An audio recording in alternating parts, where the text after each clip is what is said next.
Payg'ambarimiz sollallohu alayhi vasallam Berkingan g'orga kelganmiz. Bu g'or nomi Savr g'ori va u Savr tog'ida joylashgan. Bitta shuni atrofni ko'rsatib olasiz. Makka shahri 360 gradus shundoq ko'rinib turar ekan. Kafti 1800 metr balandlikdamiz. Hozir sizlar bilan birgalikda kirib ko'ramiz. Bismillah.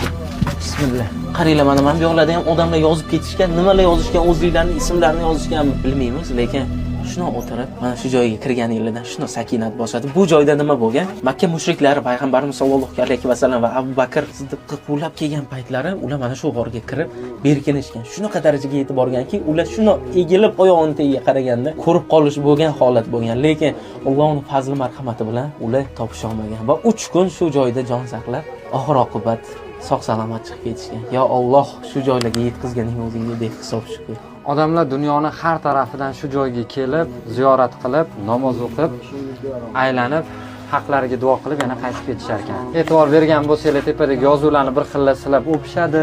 Ya'ni payg'ambarimiz sollallohu alayhi vasallamga o'sha 3 kun boshpana bo'lib, Alloh fazli bilan 3 kun himoya qilganini hisobiga kim bilan kelishlikni niyat qilgan bo'lsangiz shu joyga, hammaga demayman, eng yaqin insonlaringizga jo'natib qo'ying. Inshaalloh shu yil oxirigacha, balki shu yaqin kunlarda Allohning baytiga kelgan paytingizda обязательно shu joyga kirib o'tinglar. Nasib qilsa hammaga. Bu joy haqida yana nimalarni bilasizlar? Yozib qoldiringlar. Like bosishdan chiqmasin. Hammaga rahmat.